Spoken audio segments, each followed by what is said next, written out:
Salut, c'est Raphaël Omar. Bienvenue dans Le Smoothie, votre podcast de préparation mentale. Je vous donne rendez-vous chaque mercredi pour partager ensemble un smoothie et voir quels sont les ingrédients nous permettant d'améliorer notre bien-être et nos performances. Belle écoute. Salut Pierre, comment vas-tu ? Salut, ça va très très bien, dans un environnement incroyable. Merci de me recevoir. Ouais, écoute, merci d'être venu jusque-là, puisqu'en effet on est sur la terrasse fin janvier, il fait beau, il y a du soleil dans le coin de Chambéry, donc on est très bien. Ouais, c'est vraiment génial et on va passer un bon moment. Oui, je pense.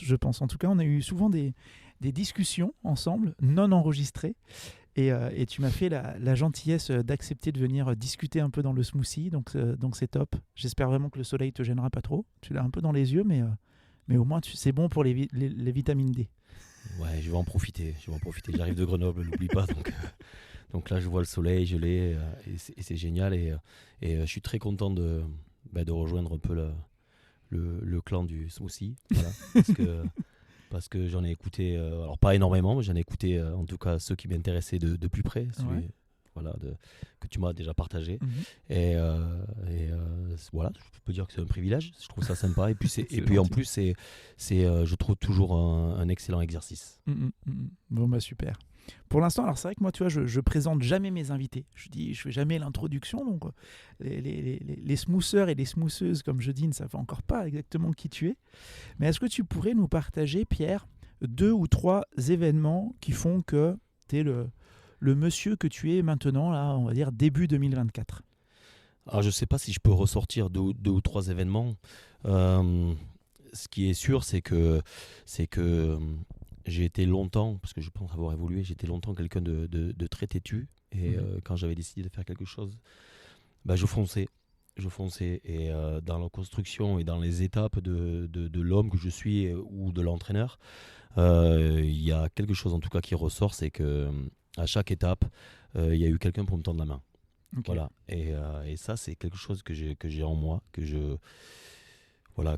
j'oublie pas surtout et dont je me sers, parce que on a tendance souvent à se dire oui, on s'est construit tout seul, tout ça, et je pense que c'est une aberration, parce qu'à chaque fois qu'on se construit, à chaque étape, à chaque événement de la vie d'un homme, d'un enfant ou d'un entraîneur dans la construction professionnelle, il y a toujours quelqu'un qui donne un coup de pouce et qui nous tend la main. Donc je pense que ça caractérise aujourd'hui un peu ce que je suis devenu.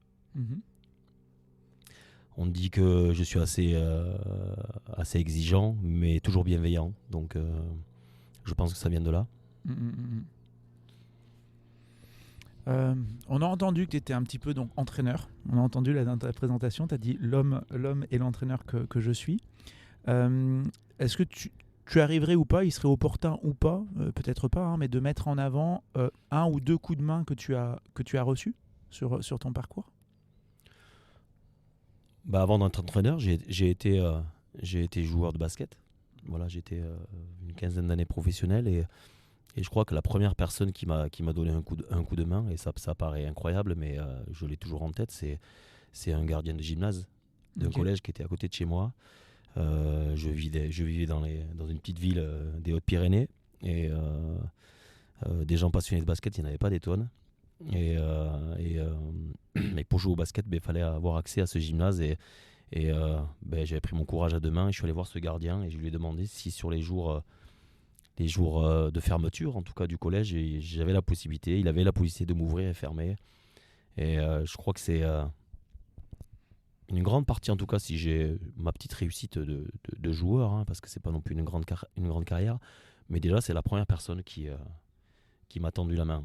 Et après, à chaque étape, il y a toujours quelqu'un.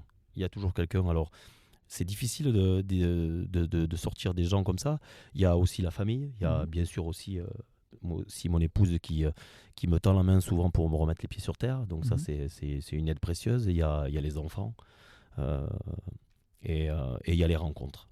Voilà. Il y a les rencontres à travers des dirigeants, à travers des grands présidents, des entraîneurs, des managers. Voilà. Ok. Ok, tu vois, j'aime bien là, ces discussions, ces occasions, parce qu'en fait, j'apprends que tu as été basketteur professionnel. Je pensais que tu avais été tout le temps dans le rugby. Non, non, non, non, je suis arrivé même assez tard dans le rugby hein, et dans l'entraînement parce que j'ai arrêté de jouer à l'âge de 33 ans et Mhm. je suis resté un long moment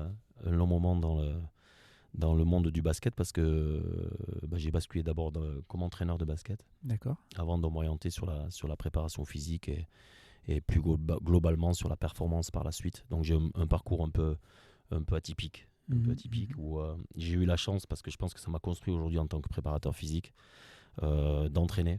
J'ai eu la chance d'entraîner des catégories jeunes très rapidement, à l'époque où j'étais encore joueur, de monter avec des sélections départementales, des sélections régionales, à travers les jeunes, à travers aussi des personnes qui m'ont tendu la main. Tiens, est-ce que tu veux t'occuper de cette sélection-là? C'était l'Aquitaine hein, pour mettre un peu de géographie là-dedans. Et j'ai eu la chance aussi d'être entraîneur jusqu'en première division, entraîneur adjoint dans le milieu du basket jusqu'en première division. Et je pense qu'aujourd'hui, c'est un de mes atouts dans la fonction que j'occupe. Mhm, mhm. Ok, ok. D'avoir eu en effet ce vécu varié, on pourrait dire. Euh, Qu'est-ce qui a fait te concernant? Ok, joueur de basket, j'entraîne des jeunes, entraîneur adjoint à haut niveau, passionné par ce sport depuis tout petit, et tu nous parles justement de ce gardien de gymnase qui nous écoute, qui est un des fidèles auditeurs du Smoothie. Non, non, mais donc, qu'est-ce qui fait, à un moment, on a l'impression comme ça, là, quand on parle que ta vie, c'est le basket et que tu pourrais y être resté. Et à quel moment tu décides de partir un peu plus sur la prépa physique, puis la performance, et d'aller voir ailleurs finalement? En fait, c'est une évolution et c'est la quête de la curiosité, la quête d'en savoir plus, très attiré par l'humain. Mhm. Donc ça, je pense que pour entraîner, il faut aimer les gens. Et je pense avoir cette qualité-là, en fait, en tout cas, d'aimer les gens et d'aimer les gens que j'entraîne. Et du coup, cette curiosité, à aller chercher un peu plus dans l'individu. Voilà, l'individu en tant que structure et qui est en perpétuelle évolution. Et, euh, et aussi des échecs vécus en tant que joueur ou voilà, bon, ça remonte. Hein, donc, depuis, on a bien évolué, mais voilà, les prémices de la préparation physique un peu générale, la fameuse PPG, ou moi, en tant que joueur de basket, j'ai subi des choses et je me disais, mais pourquoi on me fait faire ça? Et en fait, c'est voilà, cette démarche-là, et puis, euh, et puis après des diplômes, voilà, une reconversion, retourner à voilà, l'âge de 34 ans ou 35 ans sur les bancs de l'université pour passer des diplômes, et puis encore des rencontres. Voilà, à l'INSEP, j'ai eu la chance de passer un diplôme à l'INSEP où j'ai rencontré, je crois, tout ce qui existait à l'époque de responsable de préparation physique des équipes de France. Donc des gens passionnés, des gens avec beaucoup de vécu et qui m'ont donné envie de m'orienter sur ce secteur très individuel de la perf en fait. Mhm, mhm. Ok. Donc, formation, ce goût de l'humain, d'accompagner aussi les personnes. Ta première expérience là, après ta formation à l'INSEP en tant que préparateur physique, elle se fait où? Ça se passe comment? Euh, bah, j'ai une chance inouïe en fait. Je termine ma carrière de basketteur. Je décide de terminer ma carrière de basketteur. Et donc, c'était en Dordogne, à Boulazac. Les basketteurs connaissent. Euh, le grand public, peut-être un peu moins. C'est une petite commune qui, euh, qui touche Périgueux. Ok. Donc là, on est en national. Et voilà, je termine mes diplômes et je propose aux dirigeants voilà, de les accompagner à travers la préparation physique. Eux sont quand même un peu plus intéressés pour avoir une double casquette, entraîneur adjoint et pourquoi pas donner un coup de main. Mhm. Et j'ai dit feu, en fait, voilà, je dis feu, allez, on y va. Et je m'engage sur 2 ans avec ce club-là. Chose incroyable, on fait une saison de dingue. On termine invaincu, on perd pas un match de l'année, on monte en ligue. Et voilà, c'est l'histoire qui commence. Voilà. Et j'étais voilà, j'avais signé mon petit contrat de 2 ans et je suis resté 12 ans en fait, Ok. entraîneur adjoint et préparateur physique de cette structure jusqu'à la Jeep Elite. Voilà, Mhm. donc un parcours qui m'a beaucoup aidé, qui m'a construit. Mhm. Voilà, et il arrive un moment où parce que j'ai besoin de ça, j'ai besoin de me mettre en danger, ben, j'ai décidé de complètement changer d'univers, voilà, et de basculer sur autre chose. Donc, au bout des 12 ans, donc à Boulazac, si je prononce bien, euh, un parcours qui va au-delà de ce à quoi tu t'attendais au départ. Tu nous dis premier contrat 2 ans, puis finalement tu seras resté 6 fois plus longtemps. Euh, Fin de contrat, donc tu aurais pu y rester, enfin, tu pouvais rester si tu avais voulu, enfin, re-signer un contrat. Oui, oui, oui, après c'est pareil, ce sont des rencontres. Mhm. Dans ces 12 ans, je ne me suis pas complètement fermé sur le basket. J'ai eu d'autres interventions. Je travaillais dans une académie de tennis, je travaillais avec des cyclistes, je travaillais avec un boxeur, quelques rugbyman par-ci par-là. Voilà, et puis des rencontres. Voilà, un jour, le club de Périgueux, rugby, vient toquer à la porte. Voilà, un peu en difficulté. Pardon. Un peu en difficulté parce que personne sous la main et dans l'urgence, bon, ben, est-ce que ça t'intéresse? J'ai dit, allez, feu. Mhm. Et, et après, ça a été très vite, en fait. Ouais. Voilà. J'ai pris mon temps, mais ça a été très vite. Périgueux, Angoulême, Grenoble, et Mhm, puis mhm. d'autres cieux très Mhm. rapidement. Mhm, mhm. Là, on est en quelle année, en gros, quand tu vas à Périgueux, quand tu fais la bascule entre basket et rugby? On doit être en 2008-2009 à peu près. Ok, 2008-2009. Je reste qu'un an sur Périgueux. Et d'accord. puis un projet juste à côté, Angoulême, ça, c'est pas très loin. Mhm.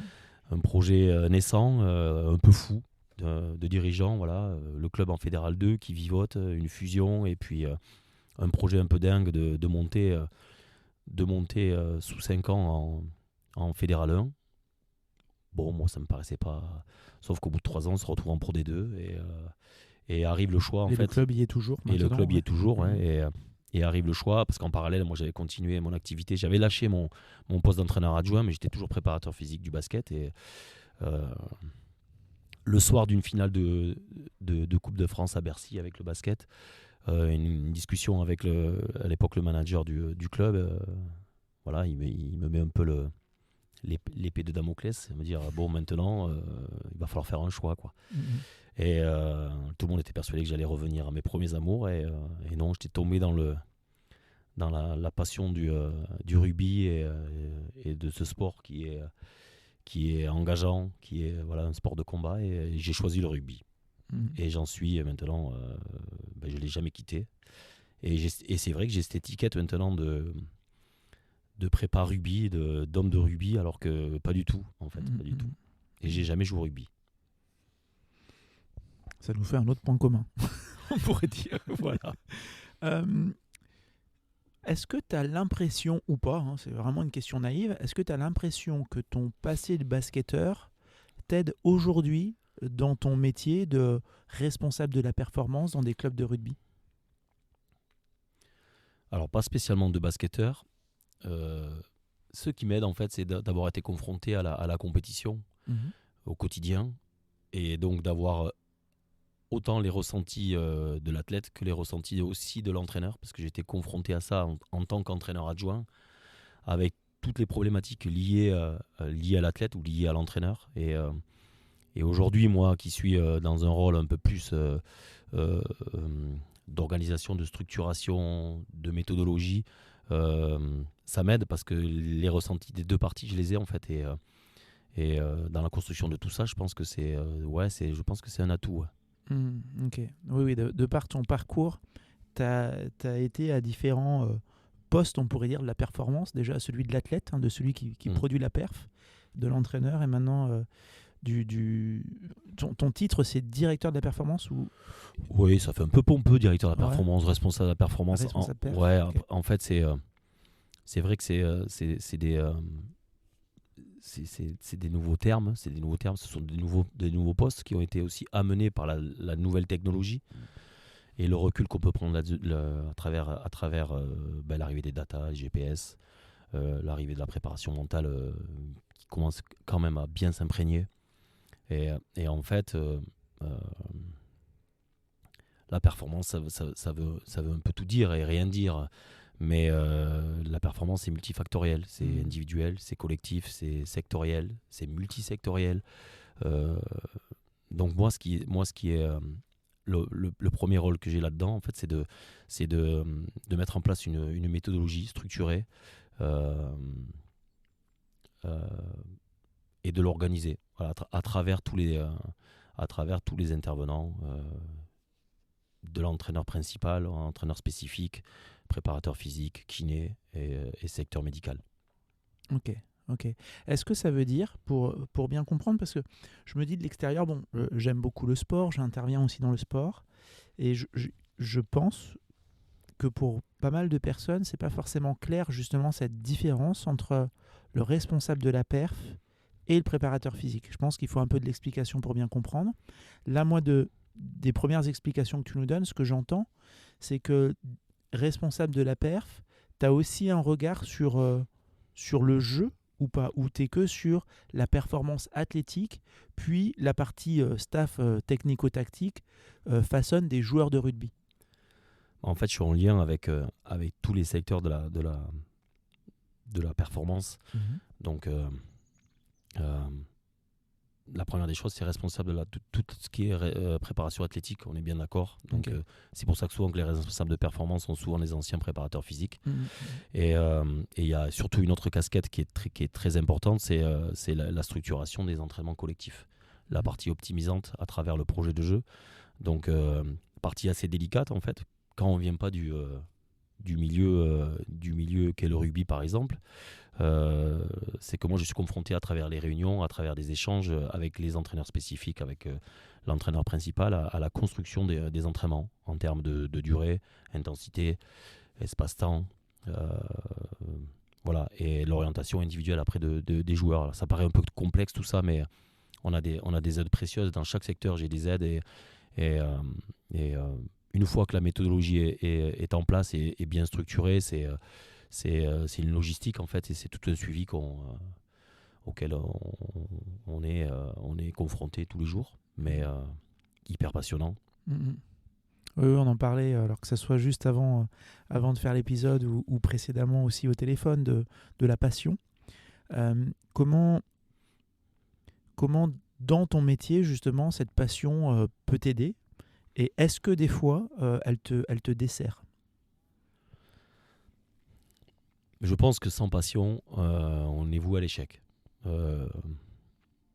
Tous les intervenants dans le milieu du sport, et j'irai même peut-être un peu plus loin, même des milieux que je connais moins, mais en tout cas les milieux artistiques, la culture, la musique, le cinéma, on peut parler même d'entreprises, sont des gens passionnés, sont des gens accros.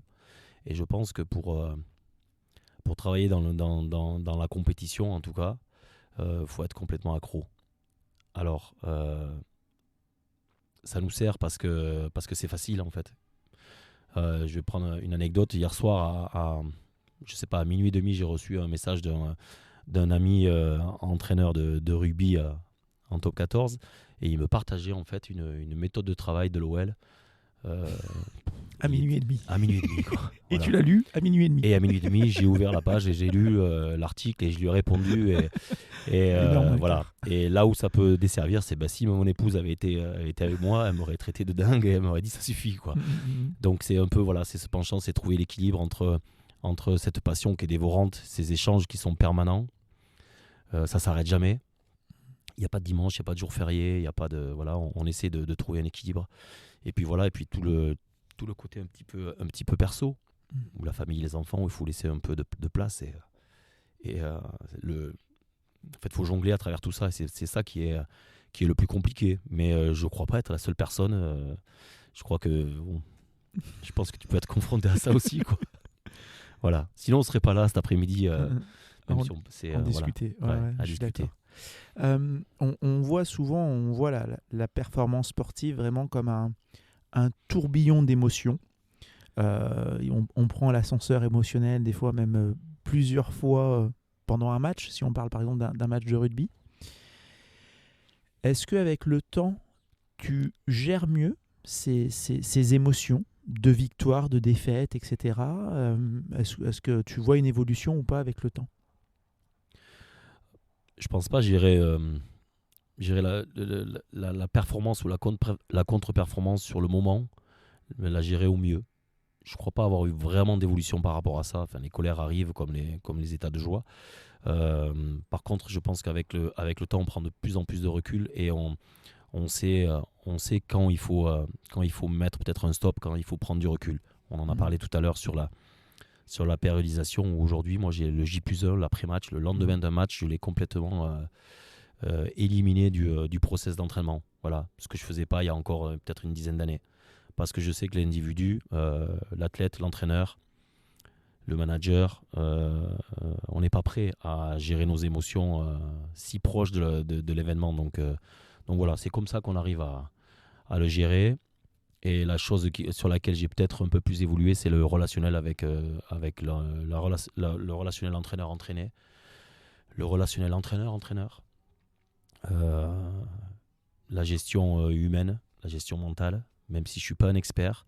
Mais on fait appel à des experts maintenant aussi pour nous aider. C'est la grosse évolution pour moi. Des années à venir, c'est la grosse évolution dans le sport de haut niveau. Tu nous disais tout à l'heure, voilà, quand j'étais joueur, je subissais des séances de PPG, de prépa physique. Est-ce que ça veut dire qu'aujourd'hui, étant toi de l'autre côté, est-ce que tu serais un responsable de la perf beaucoup dans la pédagogie, enfin, tu essayes de donner du sens justement aux joueurs, ou quels moyens tu as pour essayer de faire en sorte que le joueur, lui, ne subisse pas aussi les séances que vous leur proposez? En fait, la priorité, c'est de donner du bon sens. Et donner du bon sens, c'est travailler dans le spécifique. Voilà, on s'en est éloigné. Les fameuses séances de PPG, voilà, j'étais joueur de basket, sport de rupture, sport de petits espaces, et on faisait faire des footings de 10 km avec un chrono au premier qui arrivait. Enfin, voilà, c'est ce genre de choses que j'ai subi et qui m'a orienté sur... voilà, aujourd'hui, on donne du sens. J'ai compris avec le temps que l'homme et que le sportif, c'était une structure évolutive, une structure dissipative où les énergies se croisent et où les énergies s'en mêlent. Et à travers l'humain, on a plusieurs structures. Alors il y a la bioénergétique, il y a la structure athlétique, coordination motrice, socio-affective. Voilà. Avec le temps, je me suis aperçu que c'était peut-être une structure sur laquelle il fallait mettre une pièce. Mettre une pièce, effectivement, c'est le mot. Et, on peut miser dessus aussi. Ouais. Et écouter et mettre du bon sens, c'est aussi comprendre pourquoi le joueur, pourquoi il est là, quelles sont ses motivations profondes. Donner du sens à ce qu'il fait, quels sont ses choix de carrière. Et ça paraît large, mais moi je pense avoir compris aujourd'hui que c'était une priorité aussi de mon métier. J'ai des préparateurs physiques avec moi hyper qualifiés, qui sont bons dans le développement de la force, qui sont bons dans le développement de la vitesse, qui sont bons dans tous ces process d'entraînement. Je leur fais entièrement confiance. Moi j'ai juste à les organiser et les structurer.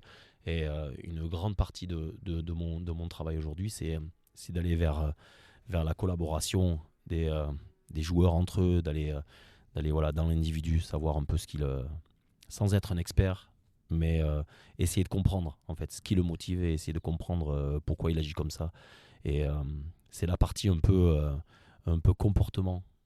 Voilà. Dans la perf, il y a le potentiel, il y a le comportement du joueur. Et je pense que aujourd'hui, le côté potentiel, on a été tellement dans le développement, on est parti tellement loin avec l'arrivée des technologies, l'arrivée des GPS, l'arrivée de toutes ces datas, qu'aujourd'hui, la grande évolution pour moi, dans les 10 ans à venir, c'est l'autre côté, c'est le comportement, c'est comprendre l'individu. Et c'est là où les experts vont nous aider au maximum.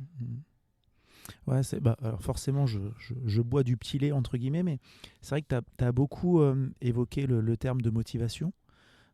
Moi, une définition que j'aime de la motivation, qui est toute simple et qui n'est pas de moi, c'est de dire que la motivation, c'est une orientation et une intensité de l'action. Donc, quand on est motivé, ça se voit. Voilà, orientation et intensité de l'action. Ça veut dire qu'on est capable de faire des choix, entre aller s'entraîner ou manger un bon burger, par exemple, entre guillemets. En tout cas, voilà, on est capable de faire des choix et d'agir. Et je trouve intéressant aussi, mais ça demande du temps. Ça demande beaucoup de temps et des fois on en manque dans le sport de haut niveau. Mais déjà de comprendre le type de motivation justement des personnes. On parle très souvent des motivations intrinsèques, extrinsèques. On parle beaucoup plus rarement, je trouve, des motivations appétitives ou aversives. Et de comprendre que tu en as qui sont beaucoup plus motivés à aller là-bas parce qu'on leur dit que ça va être beau et il y a de l'appétit pour aller là-bas. Enfin, là-bas, oui, je montre une direction pour que ça soit clair. Et là où d'autres vont aller dans la même direction, mais en fonctionnant plutôt sur une motivation aversive. C'est-à-dire, je vais avancer parce que j'ai de l'aversion pour ce qui pourrait arriver derrière si je ne bougeais pas. Et je trouve que d'avoir connaissance de ces leviers et de pouvoir les utiliser avec un sportif ou autre, d'ailleurs si on est en dehors du sport, je trouve que ça permet aussi de donner du sens et de la compréhension dans les comportements de la personne qui est face à nous, quoi. Ouais, complètement. Alors je te rejoins complètement dans le fait qu'il faut du temps. Et effectivement, dans la compétition d'aujourd'hui, on n'a pas spécialement le temps. Voilà, moi, c'est ma 2e année au FC Grenoble et je sais que l'aventure va s'arrêter dans quelques mois. Et je sais que j'aurais pas été jusqu'au bout. Alors, l'avantage qu'on a, c'est que l'effectif n'a pas énormément évolué. Mais dans la gestion de l'échec, je sais qu'on n'a pas été encore chercher au plus profond des individus. On a cherché une relation à l'échec sur la partie commune, en fait, sur le tronc commun de l'équipe. Mais aujourd'hui, on prend régulièrement des petites claques comme ça parce qu'il y a un individu qui n'a pas géré quelque chose encore, qui n'a pas digéré notre access game loupé contre Perpignan l'année dernière, qui n'a pas digéré l'intersaison, et c'est dans ce sens-là où il faut aller, en fait, donner du sens et avoir un sens commun, c'est ça en fait. Et ça prend beaucoup de temps, ça prend beaucoup de discussions, de démarches. Mais je crois que l'avenir du sport de niveau, il passe complètement par là. Tu nous disais, Pierre, tout à l'heure là, que tu avais reçu tard hier soir, voire presque tôt ce matin, un message d'un entraîneur qui te partageait une méthode d'entraînement de l'OL. Est-ce que régulièrement ou pas, ça veut dire que tu t'inspires de ce qui se passe dans d'autres sports aussi pour proposer après ton contenu, définir entre guillemets ton cap ou ta méthodologie d'intervention? Je fais que ça. Je lis beaucoup, j'observe. Et heureusement, mais c'est facile en fait. Quand on est accro, en fait, on est accro à quelque chose, je suis devenu accro à la méthodologie d'entraînement. Donc d'abord, je me suis formé à ça. J'ai été voir ce qui se faisait, comment fonctionnaient les anglo-saxons, comment fonctionnaient les espagnols, qui sont très forts dans la méthodologie d'entraînement, en tout cas en football et en basket. Et c'est cette curiosité qui nous pique et qui nous anime, enfin tous les jours, et même tard le soir. Et effectivement, en général, je m'entoure de gens passionnés. Et toutes les personnes avec qui j'échange c'est des gens accros comme moi. Et limite, j'en suis à un point où même je suis admiratif des gens passionnés, quelle que soit la passion. Hein. Donc c'est quelque chose qui m'anime et moi j'ai besoin de ça parce que ça va vite. Les évolutions sont très rapides et la vérité de jour, c'est pas celle du lendemain, souvent dans le sport de haut niveau. Et même moi, dans ma carrière d'entraîneur ou de préparateur physique, on peut appeler ça comme on veut, j'ai commencé comme tout le monde, où j'étais attiré par les process de force, vitesse, par la planification, et puis ça a évolué, et puis je me suis rapproché de l'humain, et puis la gestion globale. Voilà, et aujourd'hui, je passe mon temps à échanger, en fait. Voilà, à écouter, et puis je pioche à droite, à gauche, et puis des fois je prends, des fois je prends pas. Voilà, mais je pense que sans partage, on se tue tout seul. Oh ouais, ça t'amène un autre regard, une ouverture d'esprit. J'aurais la même question. Je te demandais, voilà, est-ce que des fois tu t'inspirais d'autres sports? Est-ce que tu t'inspires aussi? Est-ce que tu as des sources d'inspiration qui ne sont pas liées au sport? Tu as parlé tout à l'heure un peu de culture, de musique, en parlant d'autres personnes qui pouvaient aussi être passionnées. Est-ce que est-ce que tu tournes, je sais pas, on a échangé pas mal par rapport à Nicolas Epinou aussi, qui est une connaissance commune et qui est venu dans le smoothie.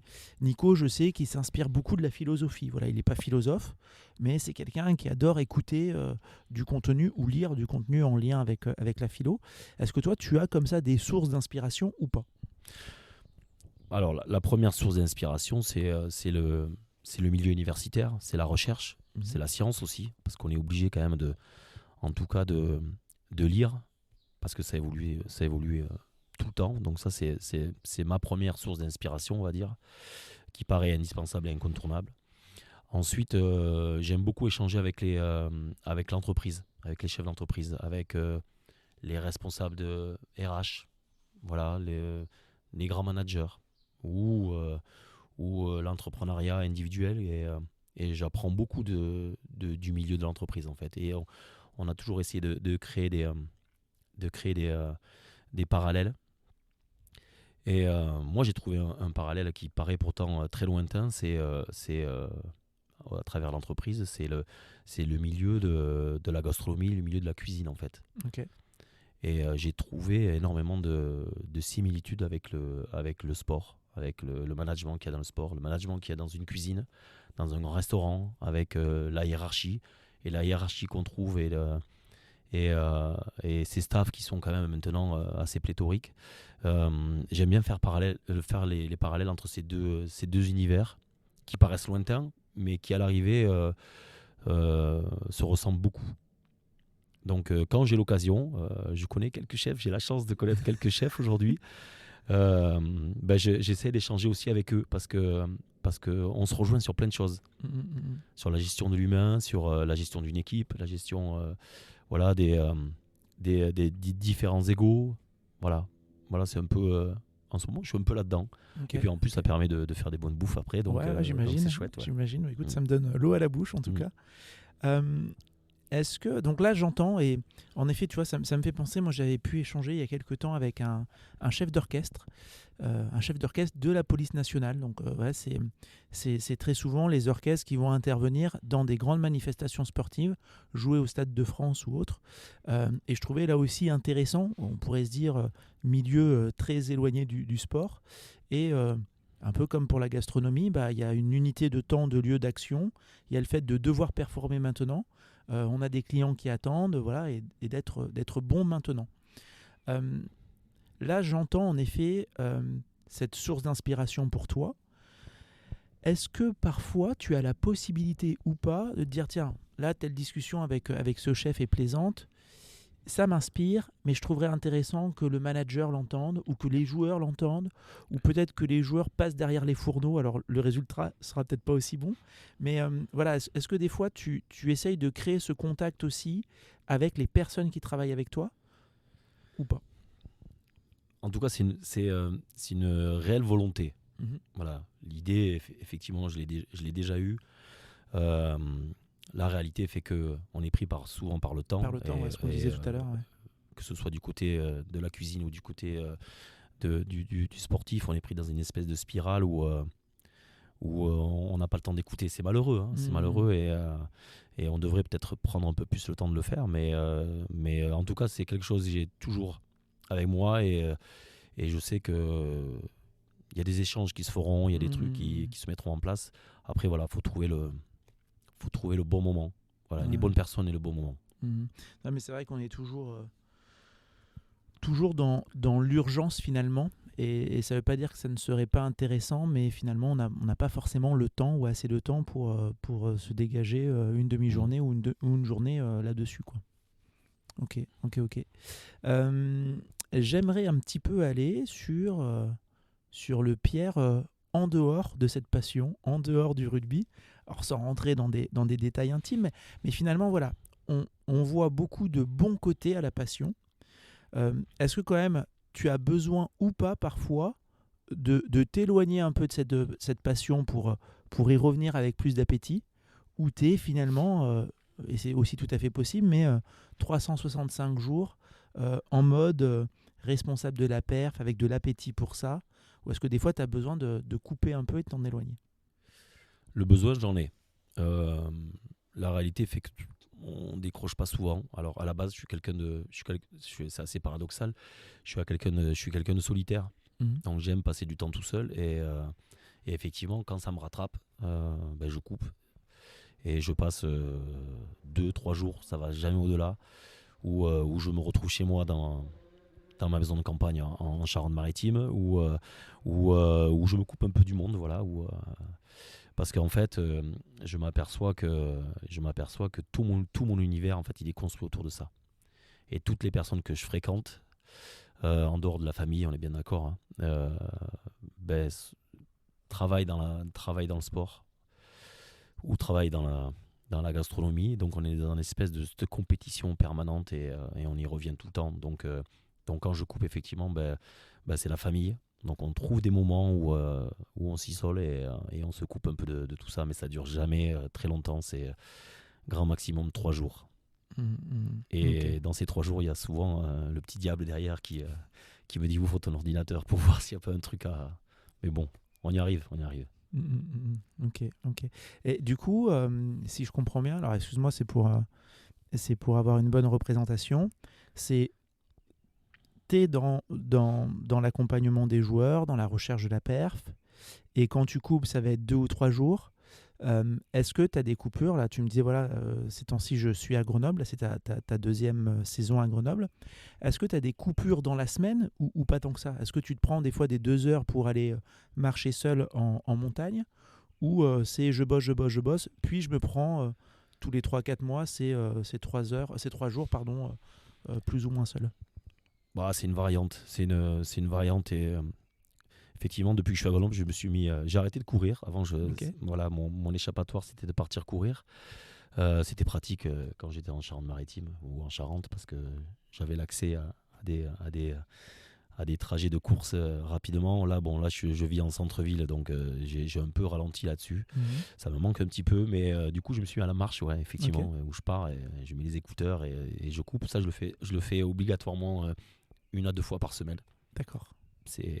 Là, les gens vont penser que je suis un peu fou, c'est souvent la nuit. D'accord. Voilà, quand je dis la nuit, c'est à partir de 23 h où j'aime bien me promener en centre-ville. Ça m'arrive, voilà. Plutôt Et balade urbaine. ouais, Tu restes en ville, hein. C'est pas voilà, le je truc reste, avec ta ouais, voilà. frontale. Bon, ça c'est plus parce que lié à mon environnement actuel, hein, mais Ok. euh, et après, oui, il y a la fameuse coupure, on va dire annuelle, où là on coupe les vannes et on part un petit peu, on essaie de louer un petit truc et partir déjà avec mon épouse qui elle travaille sur Paris, donc on essaie de trouver des points de rencontre pour se retrouver. Voilà, mais ouais, c'est dévorant, hein, c'est le terme accro, c'est mon épouse qui m'a dit. Eh ben, voilà, quand elle m'a rencontré, je l'avais averti, je lui ai dit voilà, je travaille là-dedans, je te préviens, c'est envahissant.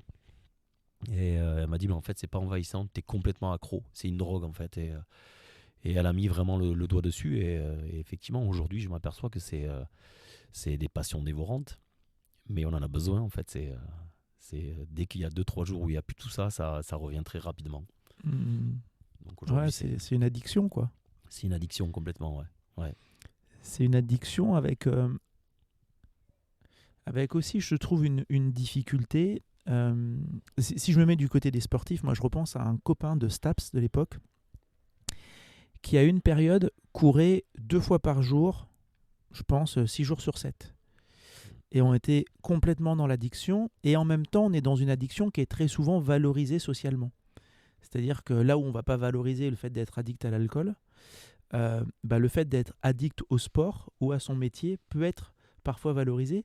Ce qui peut, alors je ne dis pas qu'on a tous envie de couper de cette addiction, hein, c'est un peu le principe de l'addiction, mais qui peut rendre plus difficile encore des fois la prise de conscience et le fait de se dire bah, tiens ça pourrait être intéressant que je lève un peu le pied puisqu'on est souvent valorisé dans cette addiction, quoi. Alors, je pense qu'à un moment de la carrière, on recherche ce côté valorisant. Mhm. Et maintenant, je l'ai plus en fait, parce que même si je coupe jamais, je passe pas mes journées au stade, je passe pas mes journées à entraîner. C'est plus tout ça en fait. Avant, Mhm. c'était voilà, il fallait d'abord que je m'entraîne tout le temps. Il fallait ensuite, par la suite, que j'entraîne. Dès que j'entraînais plus, c'était un manque. Aujourd'hui, ça va au-delà. Ça va à travers des échanges, ça va à travers un peu de recherche, de lecture, et beaucoup d'échanges en fait. Donc c'est un peu une face cachée. Donc on va pas rechercher le côté valorisant. Mais par contre c'est envahissant en permanence en fait. Et effectivement le côté obscur, on peut dire, de tout ça, c'est qu'on loupe des choses. On loupe des choses avec les enfants. Moi, ça m'est arrivé plusieurs fois d'être en vacances avec mes enfants et que mon grand ou mon petit me dise papa, stop quoi, décroche. La compétition, pas tout le temps. Voilà, donc et des fois, on en prend conscience. Donc, on essaie de lever le pied et puis ça revient. Et puis, le goût de la victoire, la gestion humaine, voilà, c'est. En tout cas, moi, je le ressens comme ça. En tout cas, c'est. Voilà. Et puis, de temps en temps, on coupe et on fait une bonne bringue avec les copains. Et puis, ça repart. Et c'est bien aussi. Ouais. Ouais, c'est bien aussi. Tu nous partages vraiment beaucoup de choses et je t'en remercie vraiment. Si tu devais nous donner 2-3 ingrédients cette fois-ci que tu mets dans ton smoothie, entre guillemets, du bon responsable de la perf, tu mets quoi dans ce smoothie-là? Le premier qui me semble inévitable, c'est d'aimer les gens. Mm-hmm. Ça, c'est la première des choses parce qu'on ne peut pas s'occuper d'athlètes sans les aimer, sans aimer l'humain en tout cas. La deuxième, c'est de mettre de temps en temps l'ego de côté. Et la troisième, c'est de bien s'entourer. Voilà. Aujourd'hui, Okay. moi, j'ai la chance d'être, en tout cas sur mon staff prépa, d'être très bien entouré de gens spécifiques qui, je sais que je peux me reposer dessus et voilà. Après, il y en a d'autres. On pourrait aller encore plus loin, mais on va s'arrêter à 3. Ouais, c'est aimer les gens, mettre l'ego de côté et bien s'entourer. Ouais. Est-ce que tu serais OK pour développer le deuxième? Je trouve que le premier et le troisième, comme ça, me paraissent plus compréhensibles directement. Ouais, j'aime l'autre, je passe du temps avec lui. Ok, je lui prépare des fois des séances un peu dures, mais on est d'accord sur le projet et on sait pourquoi. Et c'est parce que j'aime aussi ces gars que je propose ça, que j'y passe autant de temps, physiquement ou mentalement. Bien s'entourer, j'imagine aussi pour avancer toi avec davantage de sérénité, de confiance vis-à-vis de ton équipe. Mettre l'ego de côté, est-ce que tu pourrais le développer un peu, le préciser? Oui, bien sûr. C'est mettre l'ego de côté, c'est qu'on est confronté à des batailles tous les jours. Et il faut bien choisir ses batailles. Donc à un moment donné, on est persuadé de choses et peut-être que de temps en temps, il faut mettre un mouchoir dessus et accepter des choses différentes. Responsable de perf, c'est mettre une méthodologie d'entraînement en place. C'est d'arriver à l'imposer sans l'imposer. Donc c'est mettre de l'ego aussi de côté parce qu'on est confronté à des gens qui ont entraîné, qui restent des compétiteurs. Donc qui dit compétiteur dit ego démesuré. Je me mets dans cette case-là. Et par moment, il faut accepter. Voilà, il faut accepter qu'un médecin, à un moment donné, dise non. Il faut accepter qu'un médecin ou un kiné n'ait pas la même vision. Il faut accepter qu'un entraîneur ou un manager dise non, aujourd'hui, je ne suis pas d'accord avec ça. Et puis par rapport au groupe, je pense qu'on participe tous un petit peu au bien-être du groupe. Et moi, j'ai compris une chose, en tout cas, ça m'appartient. C'est que pour participer au bien-être du groupe, comme je suis quelqu'un qui s'impose dans le quotidien, qui intervient beaucoup sur les entraînements, qui chambre beaucoup, j'accepte que les joueurs du FCG, en retour, me chambrent. Voilà. Et alors, je leur dis pas, voilà, j'accepte que vous me chambriez pour le bien-être du groupe, mais de temps en temps, j'accepte de me faire brancher par un minot de 23 ans qui a pas encore tout connu et qui, mais j'accepte qu'il me branche parce que moi je le branche, voilà. Et en contrepartie, par contre, tous les gens avec qui je travaille, notamment les préparateurs physiques, il n'a pas le droit de faire ça, voilà. Et moi, en tant que responsable, il a le droit, voilà. Donc des fois, c'est un peu, je mets mon ego aussi d'homme de côté. De de ma maturité, on va dire. Et voilà, c'est un peu tout ça. C'est choisir ses batailles, en fait. Et choisir ses batailles juste pour le bien-être de l'équipe et la performance. Ok. Ouais, très clair. Bah, merci pour cette essayé précision. d'être Ah, clair, c'est parfait. Non, c'est parfait.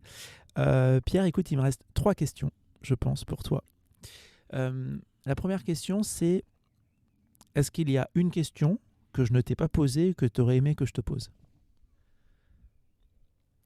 Alors, c'est pas une question très précise, mais on en a déjà discuté ensemble, donc je sais que c'est une chose qui nous intéresse, c'est la gestion de l'échec. Alors, on aurait pu débattre longtemps là-dessus, parce que c'est quelque chose auquel je m'intéresse. Alors, quand on parle d'échec, c'est pas spécialement la défaite, hein. Ça peut être l'échec d'une relation avec un joueur, avec un entraîneur, voilà, ça c'est un truc sur... En tout cas, c'est une question que je me pose régulièrement. Comment je vais gérer cet échec-là? Comment je vais gérer l'échec de l'entraînement loupé? Comment je vais gérer l'échec d'une relation du jour avec un joueur qui ça se passe pas bien? Voilà, c'est une question qui revient régulièrement. Donc, on en a déjà un petit peu parlé. Je suis sûr que tu aurais plein de secrets à me donner, en tout cas des leviers sur lesquels je peux agir. Ouais, des secrets, je sais pas. En tout cas, on pourrait co-construire une réponse peut-être pertinente. Mon autre question, alors qui est un peu proche, mais on arrive à la fin de ce smoothie, je te remercie encore. Est-ce qu'il y a quelque chose que tu aimerais dire et que tu n'as pas pu dire là pendant cet échange? Non, il n'y a pas vraiment grand-chose qui me vient à l'idée. On a échangé, c'était génial. J'espère que c'était cohérent et que les gens ont compris un petit peu, en tout cas qui j'étais, comment je voyais les choses. Je crois que des débats, il y en a des tonnes en fait, et des discussions, là on est en train de s'enregistrer, mais on en a déjà eu, on en aura d'autres sur plein de choses. Et il n'y a pas vraiment... il y a trop de sujets en fait, je pense, pour en ressortir un je comprends. dans les médias. Ouais. Et ma dernière question, avant de te demander comment on peut te retrouver pour les personnes qui voudraient en voir un peu plus, est-ce que tu penses à une personne que tu aimerais entendre dans le smoothie? Mon prochain invité, si c'est toi qui le choisis, ce serait qui? Ça serait Fabien Gegenbacher, voilà, qui est actuellement manager du Loup Rugby, qui est une personne que j'ai rencontrée la saison dernière, qui m'a fait venir à Grenoble, que je ne connaissais pas avant, qui a mis en place tout un process de recrutement pour me faire venir, qui m'a choisi, avec qui j'ai collaboré pendant une saison, et qui est une personne qui a connu les deux versants, qui a été joueur de rugby de haut niveau, qui a travaillé dans l'entreprise, dans le management et les ressources humaines, et qui est revenu dans le management sportif. À ses premiers amours. À ses premiers amours. Et il a une richesse intellectuelle, en tout cas, qui me cloue, et je pense que c'est les nouvelles générations de managers, à l'image de ce qui se fait un peu dans le foot anglais, tous ces personnages un peu charismatiques et formés à l'humain, formés au management, formés à beaucoup de choses. Voilà, donc je pense que ça serait un échange que tu apprécierais en tout cas, et qui serait constructif. Eh ben, merci pour cette idée. On lancera l'invitation. On peut. Merci beaucoup, Pierre. Si jamais des personnes ont envie d'en savoir un peu plus sur toi, est-ce qu'on peut te retrouver sur Internet? Est-ce que tu es un peu sur un réseau en particulier ou pas? Oui, j'utilise en tout cas, j'ai de la visibilité sur LinkedIn. D'accord. Voilà, voilà, je partage des vidéos. Là, ça fait un petit peu de temps que j'ai rien partagé. Ouais, à travers LinkedIn, donc, c'est le mieux. Pierre Sagot sur LinkedIn. Oui, voilà, tout à fait. Ouais. SAGOT, mais ça sera écrit. Voilà. Merci beaucoup, Pierre. Merci à toi, c'était super. Eh ben, tant mieux. Plaisir partagé, et puis à très bientôt. À bientôt. Merci d'avoir écouté cet épisode jusqu'au bout. Ce smoothie vous a plu, alors partagez-le avec des proches ou mettez-nous la note de 5 étoiles sur votre plateforme d'écoute. Et si vous le souhaitez, poursuivons la dégustation de smoothie ou échangeons sur les réseaux. Je serai ravi d'avoir vos retours et vos questions.